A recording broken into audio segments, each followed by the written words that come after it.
Well, hello everyone. Yes, I am broke down. I am sitting in Fort Nelson, British Columbia. I'm at the Bluebell Hotel or Inn in beautiful downtown Fort Nelson. So I was going down a mountain road that's following the creek or river. I can't help myself. Another neat view. You can see the sun on some of the mountain there. Again, peak with no trees. I'm wondering if we're far enough north that tree line is that much lower.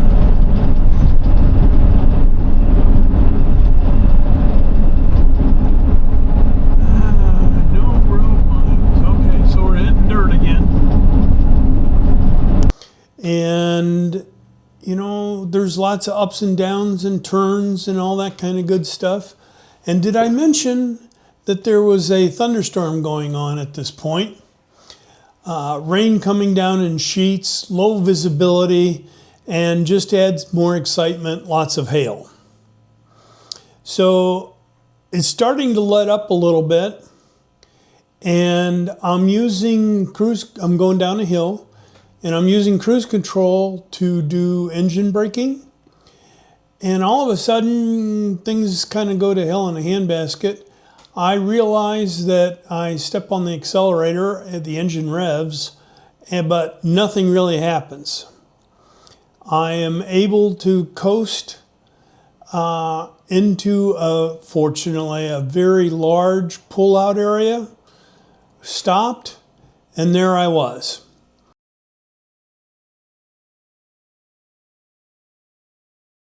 You know, with the, well, gee, now what?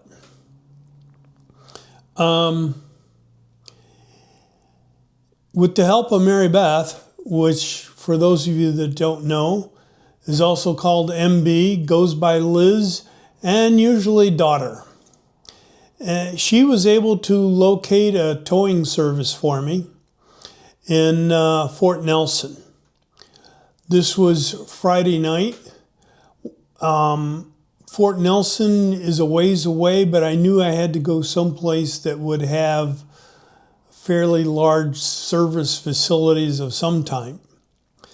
This was Friday night, contacted On It Towing and agreed that they would come up and pick me up on Saturday morning.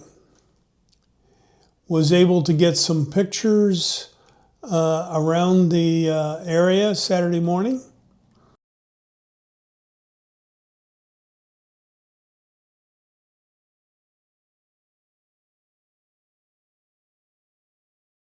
It was really kind of cool. I've talked before about Starlink, and Starlink basically worked, but understand I was in a valley between two mountains, and it was heavy overcast, rain, that kind of stuff. The text messages would get through. Voice was spotty because I would lose Starlink every now and then. So the van came up Saturday morning, and you know, the various reasons, the engine was running when we pulled it. It was a roll on, roll off kind of thing. And the engine was running when we pulled it on. What we noticed was it was in drive and the drive shaft was turning. This is kind of the good news and the bad news. I was definitely afraid that it was a transmission problem. And, you know, God help me trying to figure out a transmission problem on a Mercedes Sprinter up here. Come to find, you know, so this apparently is a differential issue. Jumping ahead a little bit, I called around Monday morning and to a couple different places and was able to find out this is not a standard Mercedes rear axle. It's a add-on that has an electronic our electric locking differential. And come to find out, it's a Dana 60 rear end, our differential. Dana 60s, I know you don't care, but they are a fairly common differential. So getting service on it should not be an issue. The guy from On It Towing took me up to Fort Nelson and dropped me off in front of Daleks Automotive.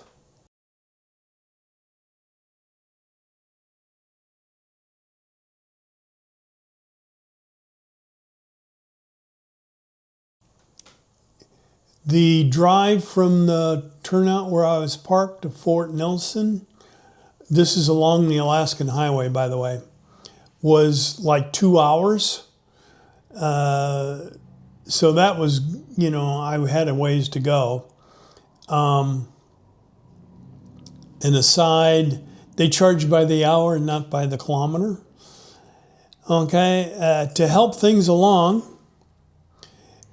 we arrived on Saturday, but this is a 3-day weekend. Monday is British Columbia Day. Oh boy. So nothing is, the building there, the automotive shop was closed for Monday and the weekend. So I really won't be able to get in to talk to them till Tuesday. I made the decision, well, I probably could have stayed in the van. I made the decision to go ahead and get a hotel room.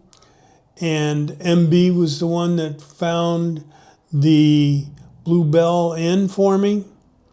And as you can tell, that's where I'm making the video from.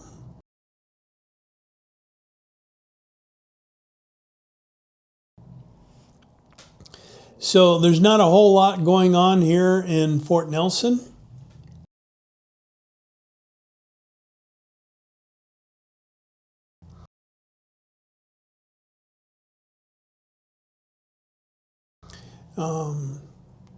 Don't usually do this, but Saturday night, went to a Chinese restaurant and had a buffet.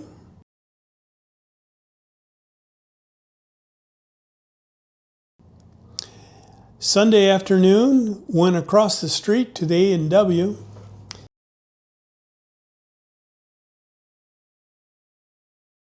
And that was quite a treat. Had a good sandwich. You'll see the picture. I really got a kick out of the A&W. Went back there this morning for breakfast.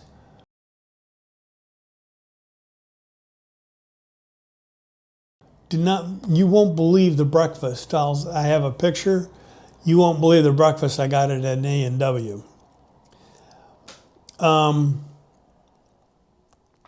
While I don't think it's recent, there is lots of things that are labeled made in Canada.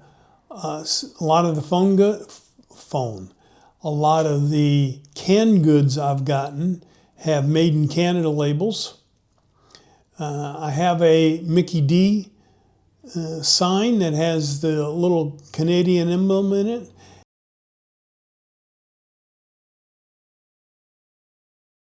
And the A&W does too.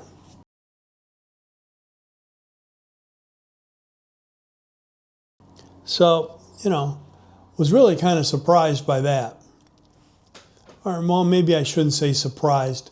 But I really don't think it's something recent. How does that sound? So let's get back to our regularly scheduled program.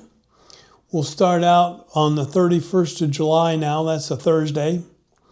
I left Yellowknife for Fort Simpson. The basic drive was pretty uneventful.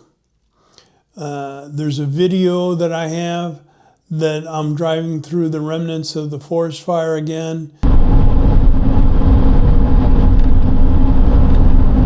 Wow.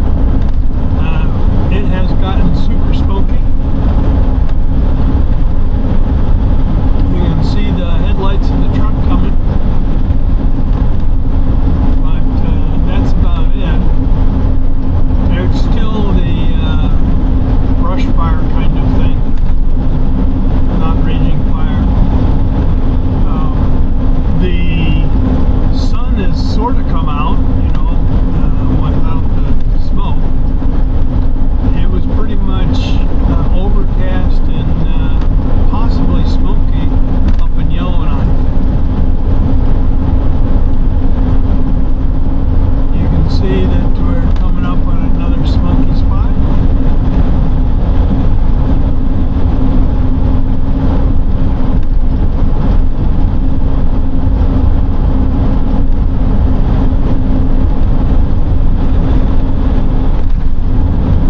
and it's pretty smoky. Another video, I've talked about it, where the road feels like you're in Mississippi on I-55, just trees on the side. Have that. Well, here we are going down the road again. Just wanted to show what I was talking about. In places, you just see the road, smoke, the trees on the side, and it goes on like this for miles. You know, like I said, it reminds me of going down I-55 in Mississippi.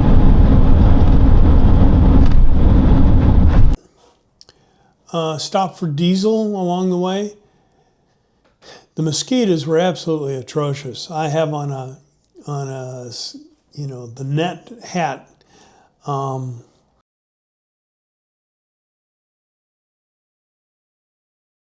But was able to get a bison burger there. It was a little dry, but it was tasty. Kept on going down the road, and the highlight going into Fort Simpson was the ferry ride across the Laird River.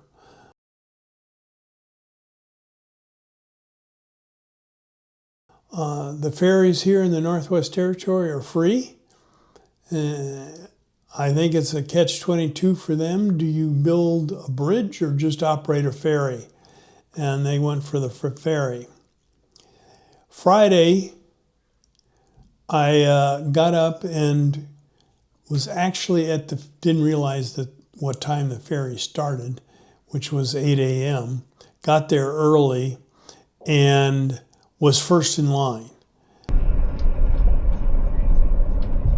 So here we are at the ferry again. I got here early and will be the first one on, and we'll have a view. She wanted out straight color high water. And we'll have the view as we go on in. So we'll see how all this works here. Getting on the boat.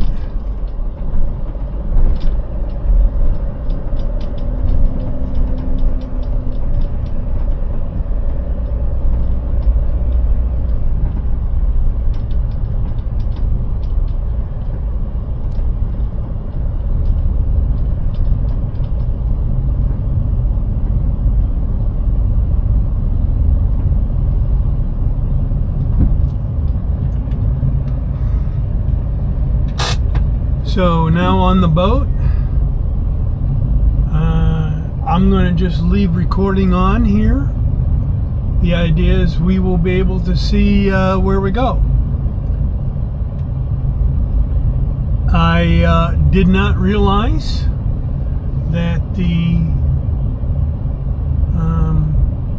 ferry started operation at 8 o'clock. I got here at 7:30 and so waited, but it made me first in line, so I'll have the bird's eye view here.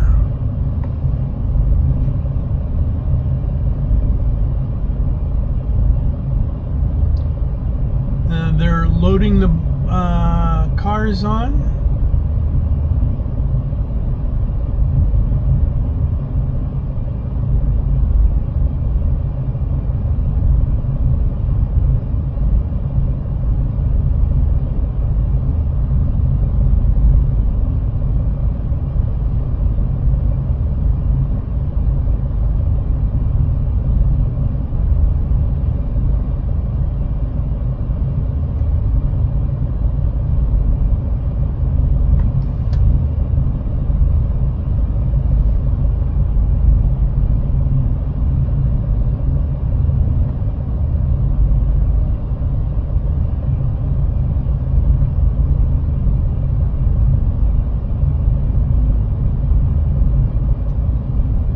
Going to turn off the camera. We just seem to be sitting here for a few minutes.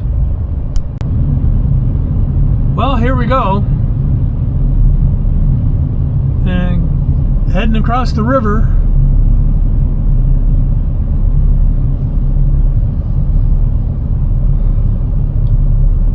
We have to go upstream a little bit.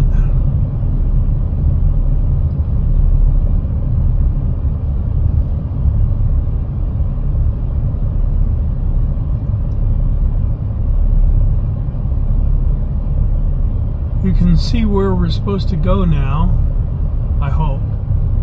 It's really hard to tell on this small screen how much you can actually see.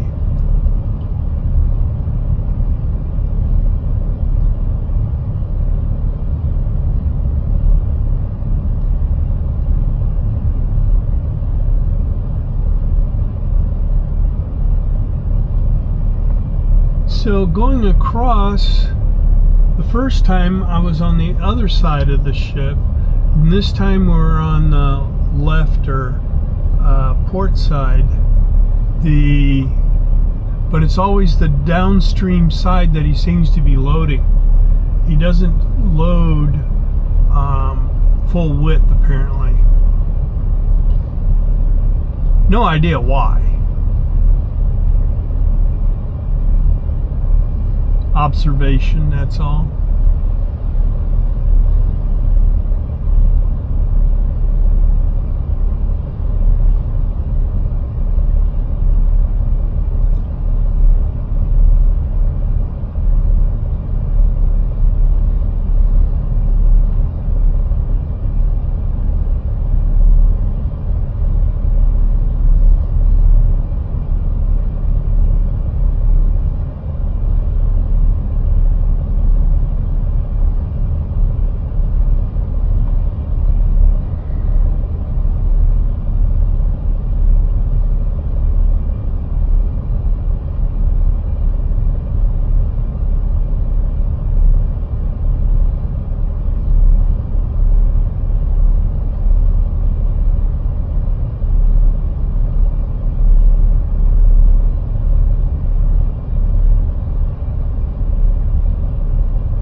So, can you tell now? You can see the truck up above, waiting to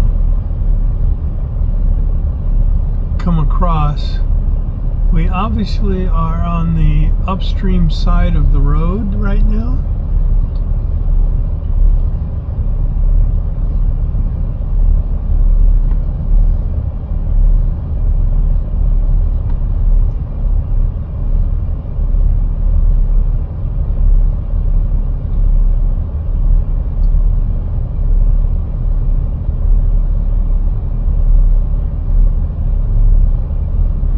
I know this is getting to be a little long for,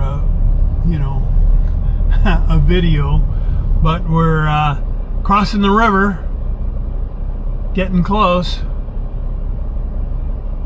drifting now, I can tell. Obviously this guy has done this once or twice, because we're drifting towards the shore.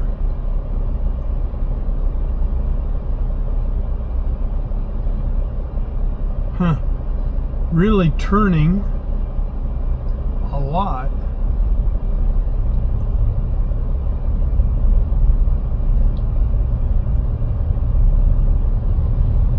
So the idea is that we apparently drift into the shore here.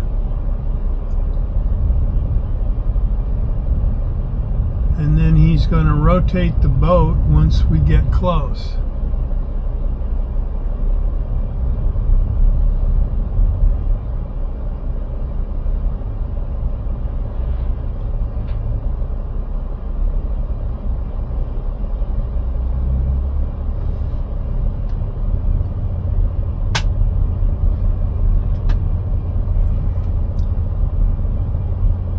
You can see how the boat is starting to pivot.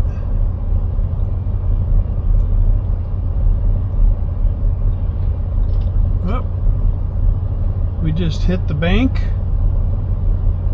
Boat is still pivoting. Oh no. And it looks like it just shut off.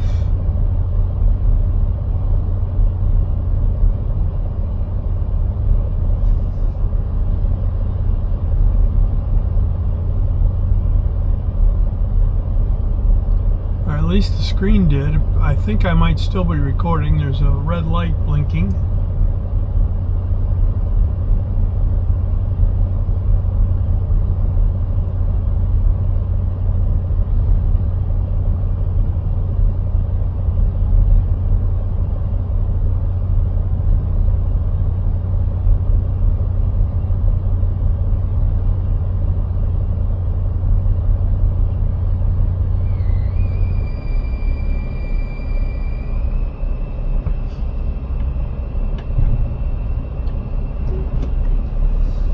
And we're off.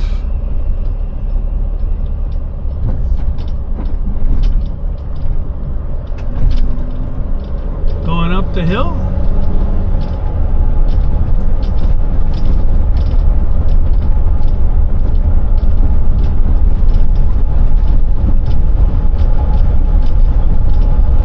And that was the ferry crossing. I know that you are all excited.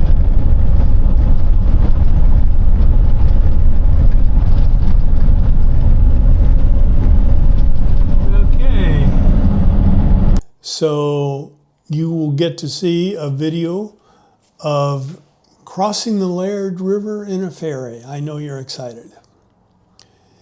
Along the way, I saw 2 herds of buffalo, one of which was, and that's the one I'll show, the buffalo were in the roadway and had to drive, kind of through the buffalo. To me, the buffalo look smaller, thinner than the ones we saw in Yellowstone a few years ago. Just an aside. Well, here we have more buffalo on the road.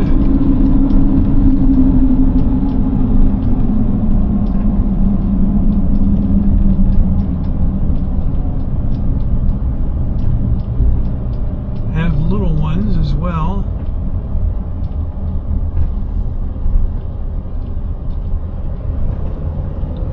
Well, that was up close and personal. So, also saw a mama bear and her cub in the road. Bears, like in the middle of the road here, we have mama and a cub.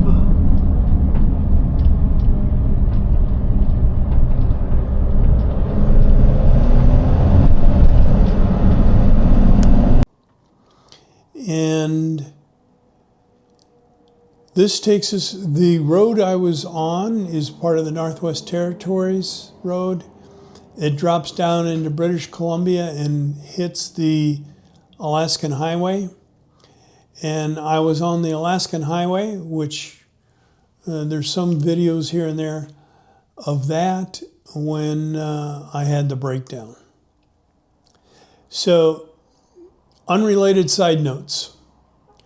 Have a picture I'm showing of the Northwest Territories license plates for their vehicles. And as you can see, it's a polar bear. I'm not worried about this from a privacy issue. This was on a government pickup. And so it'll go back, the license plate will go back to a vehicle registered to the Northwest Territories.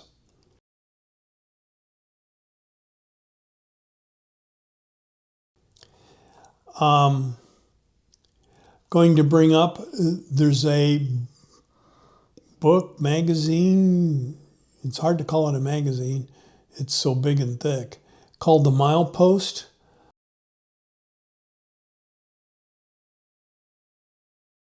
Highly recommend this if you're going to be driving in Alaska or Canada, up here. Lays out all the roads, talks about things to see along the way, and most importantly, starts listing where gas stations are. Gas stations are not very frequent. They tend to be, I'll call it 200 miles apart, maybe a little more. With the van, I had a larger fuel tank, a 40-gallon fuel tank installed. And this gives me a comfortable range of like 400 miles. But I stop at every gas station and fill up with diesel. Like I said, it's maybe 200 miles apart, just because, you know, I drive during the day, but, you know, these places may or may not be open sometimes. When I had the gas tank or fuel tank replaced, there was an option to also replace the filler neck on for the diesel tank.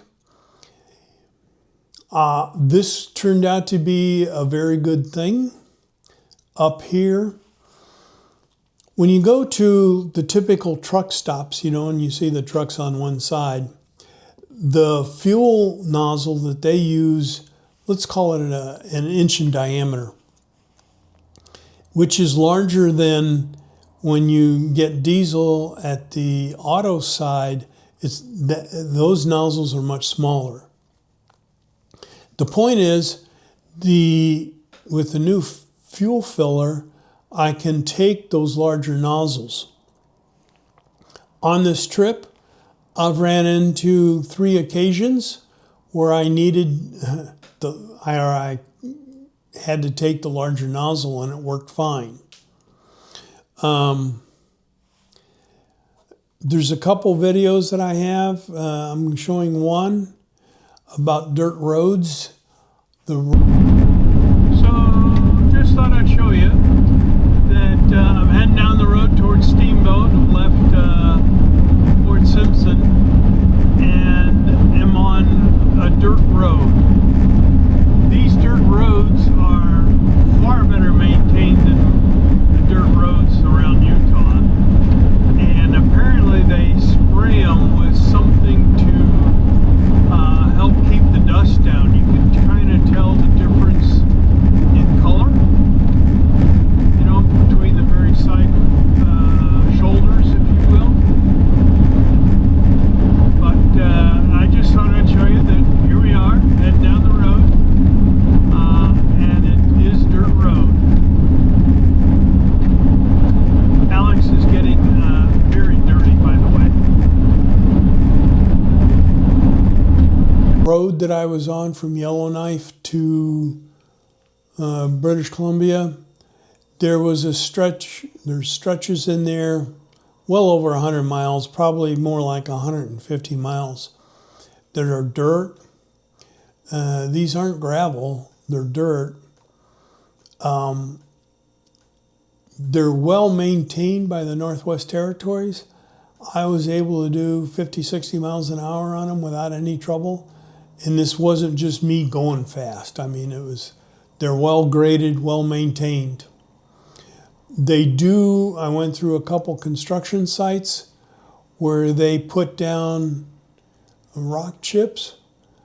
And the idea is that you drive over them and drive them into the tar like you're re-asphalting it or something. While that's under construction, of course, I had 2 instances where a truck went by and I now have dings in the windshield. Oh boy. So that kind of takes it up for this week. Tomorrow's Tuesday, which starts a new week, and I will find out more about what the status of the van is. We'll talk to you.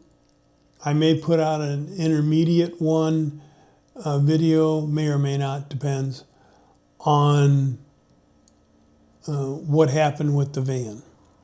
So for sure I will at some point. We'll talk to you all later. Have a good day. Bye now.